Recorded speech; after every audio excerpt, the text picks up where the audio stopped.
Chère Perle, aujourd'hui, nous poursuivons notre méditation dans le livre, n'est-ce pas, de Job. Aujourd'hui, nous sommes au chapitre 26 du livre de Job.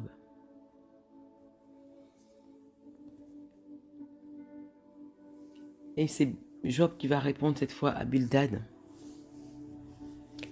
Je lis dans la version Louis II et je lis la parole au nom de Jésus.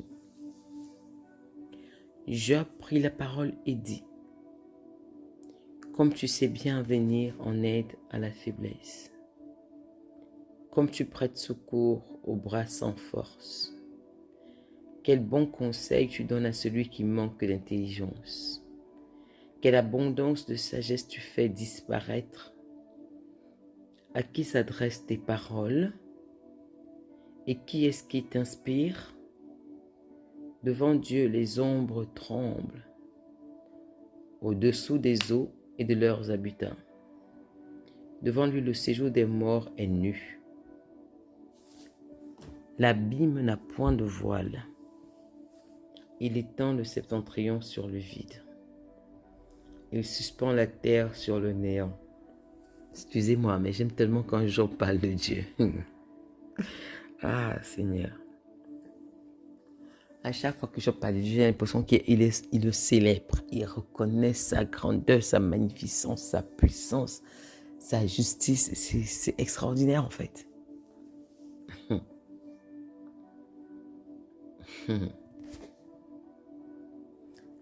Verset 7. Il étend le septentrion sur le vide. Il suspend la terre sur le néant. Il renferme les eaux dans ses nuages. Et les nuages n'éclatent pas sous leur poids. Il couvre la face de son trône. Il répand sur lui sa nuée. Il a tracé un cercle à la surface des eaux, comme limite entre la lumière et les ténèbres. Waouh! Ça c'est trop bien ça. Il a tracé un cercle à la surface des eaux, comme limite entre la lumière et les ténèbres. Les colonnes du ciel s'ébranlent et s'étonnent à sa menace. Par la force, les colonnes du ciel s'ébranlent et s'étonnent à sa menace. Par sa force, il soulève la mer. Wow. Par sa force, il soulève la mer. Par son intelligence, il en brise l'orgueil. Son souffle donne au ciel la sérénité. Sa main transperce le serpent fuyard. Ce sont là les bords de ses voies. Et tout ça, ce ne sont que les bords de ses voies. Taillot.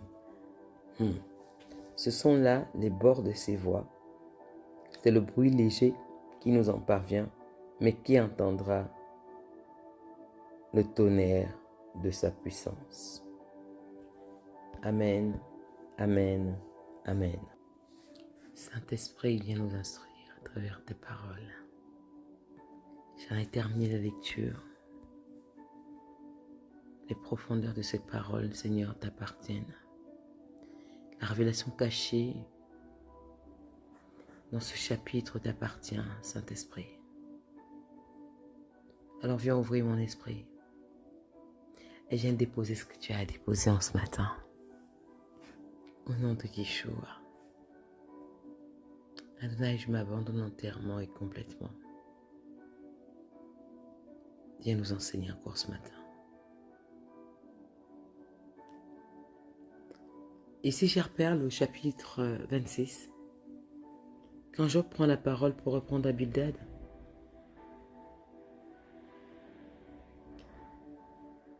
les premières paroles qu'il dit à Bildad sont celles-ci.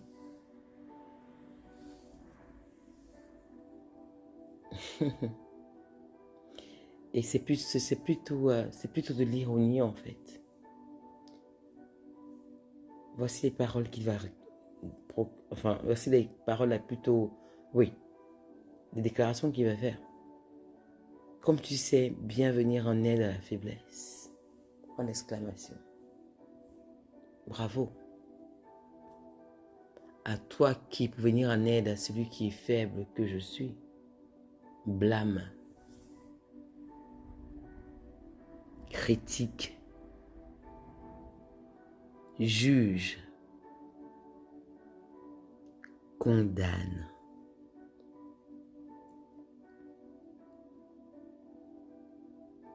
Cher Père, ici d'entrée de jeu,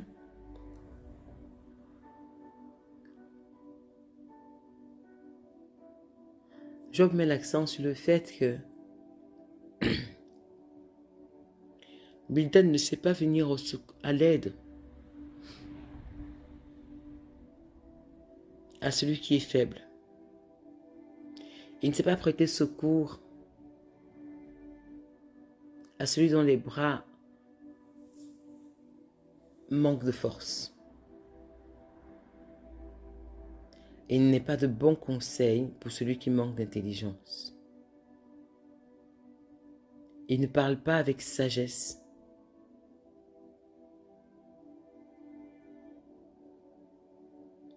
Et Job s'interroge ce qui inspire Bildad.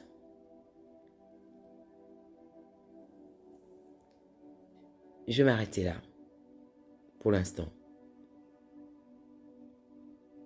C'est le chapitre 4.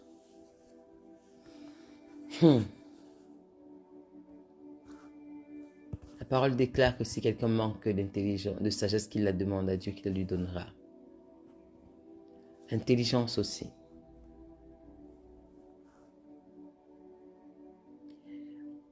Je vais avoir l'impression de me répéter encore et encore. Et pourtant, depuis que nous avons commencé le partage de ce livre de Job, le Seigneur aussi parle encore et encore, enseigne encore et encore, martèle encore et encore, rappelle encore et encore. On n'accable pas quelqu'un qui est déjà affligé, tout comme on ne frappe pas quelqu'un qui est déjà à terre.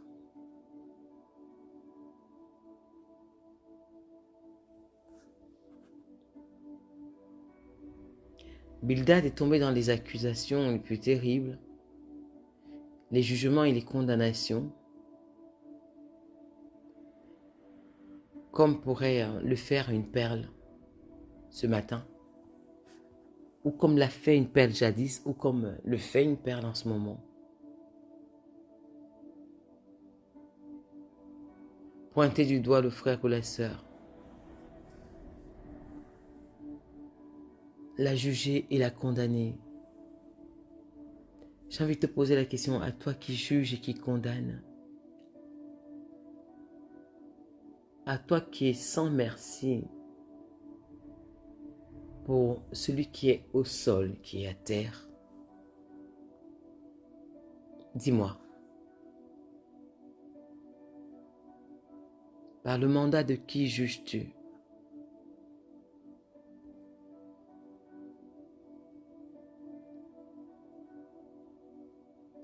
Quels sont les bons conseils que tu donnes en jugeant? Quelle est l'aide que tu apportes à celui qui est affligé, qui est faible, dans des propos que tu utilises?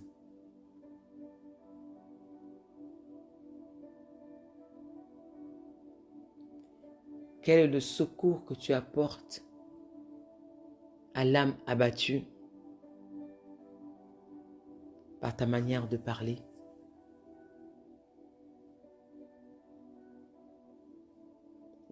Tu sais, chère perle,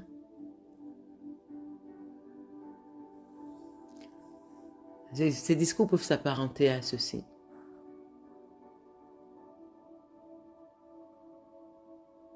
Mais relève-toi.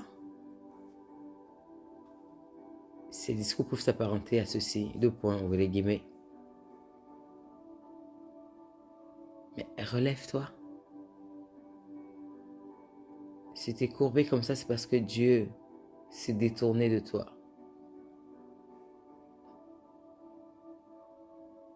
Si tu es brisé comme ça, c'est parce que tu as désobéi à Dieu.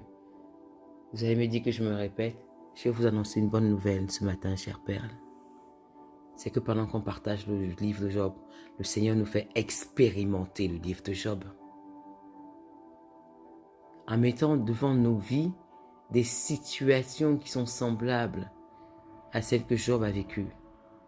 Et puis il regarde, il observe nos réactions. Ce matin, Dieu va observer tes réactions face à la situation de ton frère ou de ta sœur. Le Seigneur veut observer ta réaction. Ne te hâte pas de juger. Ne te hâte pas de critiquer. Et ne te hâte pas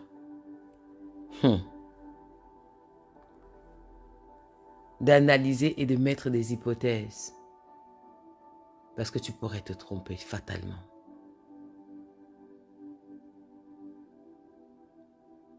Ton jugement pourrait être erroné. Parce que sais-tu? Si la personne est en train d'être brisée par Dieu lui-même, si cette personne est en train d'être enseignée par Dieu lui-même, que si ce n'est Dieu lui-même qui a fermé l'intelligence et la compréhension de cette personne sur la situation qu'elle vit ou qu'elle traverse. Et toi qui te permets de juger et condamner, ne seras-tu pas jugé plus sévèrement, condamné plus sévèrement?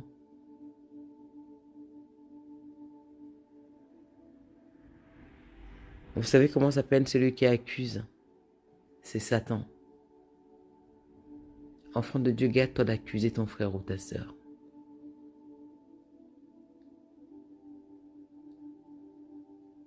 Garde-toi de l'accuser d'une quelconque manière que ce soit.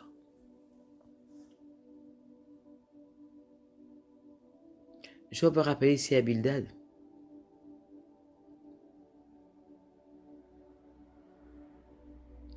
Bildad ne peut pas, non seulement il ne peut pas instruire Dieu, mais il ne peut pas défendre la cause de Dieu plus que Dieu lui-même. Et il n'est certainement pas inspiré par l'Esprit de Dieu. Et Job va rappeler ici à Bildad la grandeur de Dieu. Perle, devant ton Dieu, les ombres tremblent.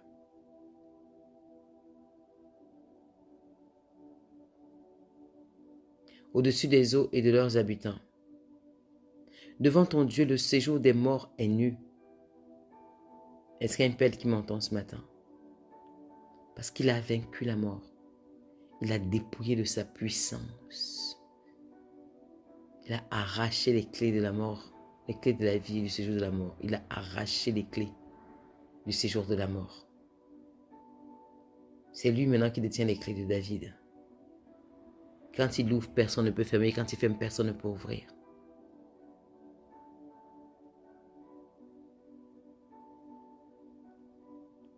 L'abîme n'a point de voile.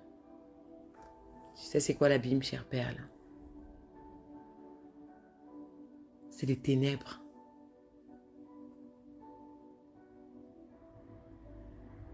Ou encore, si tu veux, c'est toutes les œuvres de l'ennemi qui n'ont point de voile devant Adonai. Et aussi vrai qu'Adonai est en toi, qu'il vit en toi, que lui, il a créé en toi le mouvement et la vie. L'abîme n'a point de voile pour toi non plus. Ce qui signifie, j'appelle pour toi ce matin, qu'aucune œuvre, aucun complot satanique ne sera organisé dans le secret, pensé, fourmenté, sans que tu ne sois, toi, enfant de Dieu, au courant. Parce que la parole dit,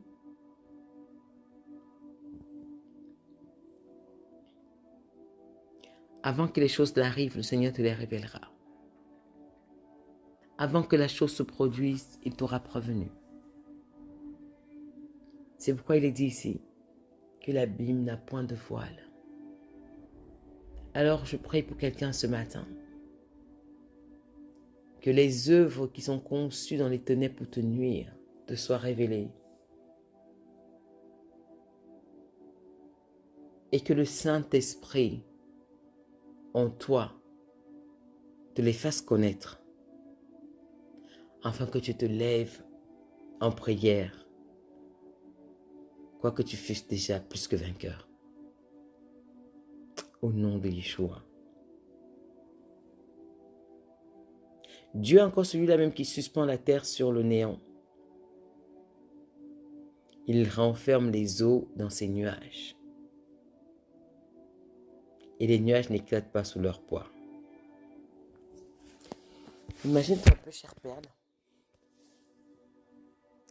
les flots des vagues qui peuvent courir contre toi. Les flots de vagues qui peuvent t'envelopper. Et la parole dit ce matin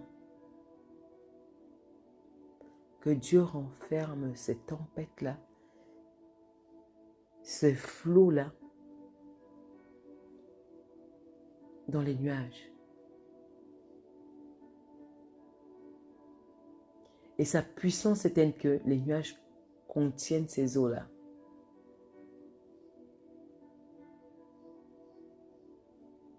Les nuages les contiennent parfaitement. Quels que soient les tumultes que les grandes eaux ont réveillés dans ta vie, j'ordonne à ces tumultes-là de faire silence au nom de Jésus.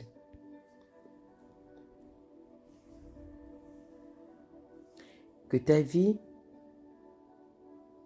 de même qu'il est écrit ici dans le livre de Job, que le Seigneur couvre la face de son trône.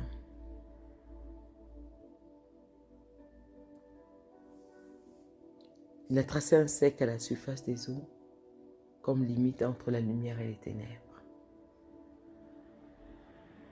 Est-ce que tu entends, chère perle? Il a donné une limite aux ténèbres. Il a tracé une limite entre toi et les ténèbres, entre moi et les ténèbres.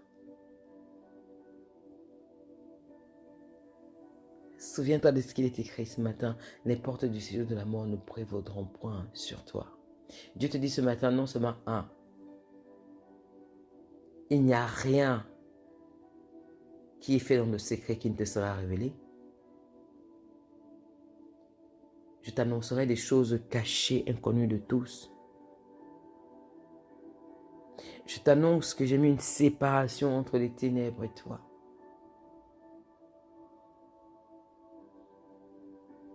Je suis celui qui a déployé les cieux. Celui qui veille sur l'humanité tout entière.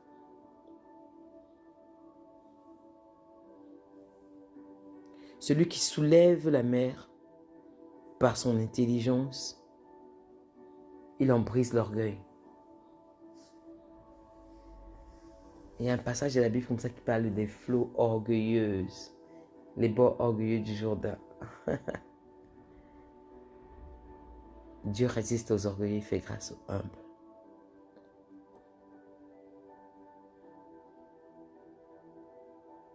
Ici, il a brisé l'orgueil de la mer. Cette mer qui se soulevait et s'agitait. Cette mer qui se dressait fièrement. Cette mer qui défiait peut-être un enfant de Dieu. Subitement, Dieu a brisé son orgueil. Il a stoppé sa prétention.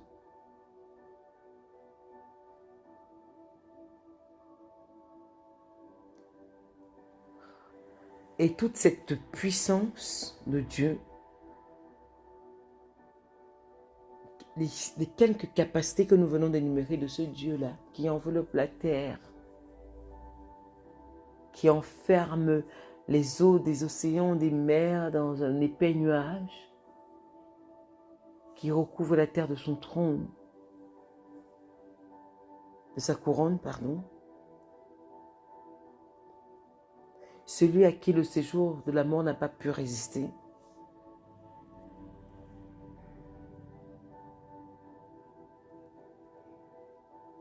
Il est dit ici de ce Dieu-là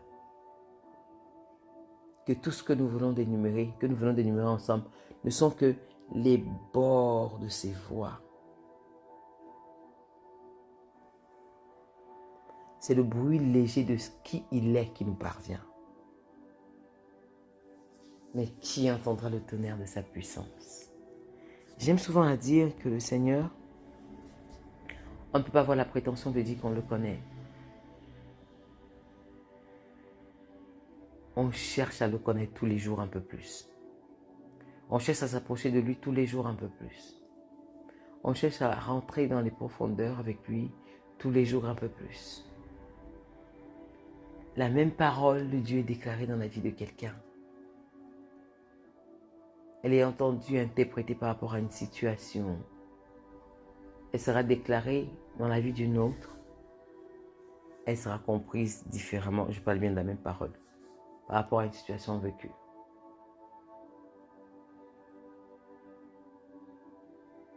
Cher Saint-Esprit, toi qui domines sur les eaux, toi qui domines sur la terre et dans les cieux, toi qui domines dans la vie de chaque être sur la terre, toi qui domines sur les nations. Ce matin, Père, ma prière, c'est que tu accordes à une perle la grâce d'assister à un de tes conseils. Et quand je parle d'assister à un de tes conseils, c'est que la révélation de ce que tu attends, Seigneur, d'elle lui soit révélée. Seigneur, ce matin, je prie pour un plus de toi dans la vie de quelqu'un. Je prie pour une abondance de toi dans la vie d'une perle. Je prie pour une abondance de toi dans ma vie, à moi. Je prie, Seigneur, pour la révélation de ta parole ce matin. Pour la compréhension, Seigneur, de ta parole. Je prie pour les profondeurs ce matin. Saint-Esprit, on ne peut donner que ce que l'on a reçu de toi. Alors ma requête ce matin, c'est que nous ne devenions pas nos propres prisonniers. Que nous ne restons pas, Seigneur, enfermés dans nos raisonnements humains et charnels, mais que nous soyons tous transportés par l'esprit de vie et de vérité. Donne-nous, Seigneur, de marcher, d'avancer fièrement, de tenir ferme face à la tentation, de résister dans les tribulations, en gardant fixement les regards sur toi jusqu'à destination.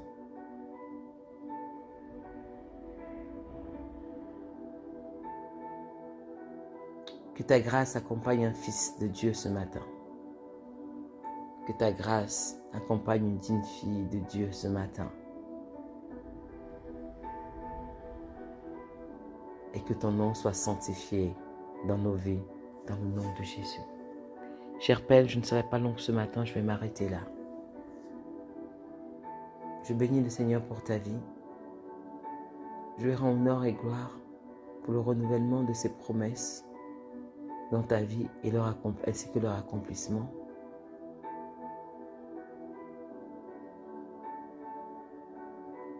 Je prie enfin que l'esprit de vérité et de vie se révèle à toi et à moi tel qu'il est. Afin que nous puissions comprendre les mystères cachés de Dieu chaque jour, chaque instant, dans chaque moment que nous vivons. Rien n'est fait au hasard. Au nom de Jésus.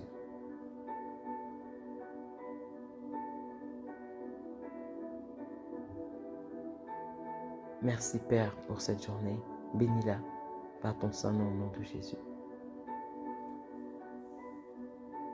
Souviens-toi Seigneur de ton épouse, ta belle épouse, ton Église. Père, merci pour la colonne que tu élèves en ton temps. Merci pour le reste mis à part pour ta gloire. Au nom de Jésus. Souviens-toi, Seigneur d'Israël, ton peuple, et en ton temps, que le voile soit ôté au nom de Jésus. Je vous souhaite une bonne journée, chère Perle.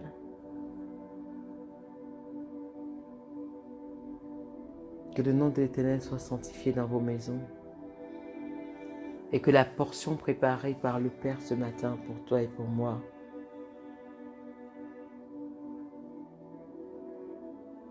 te soit accordée. Dans le nom puissant de Yeshua. Amen, amen, amen. Bonne journée, chère Perle, au nom de Jésus. Amen.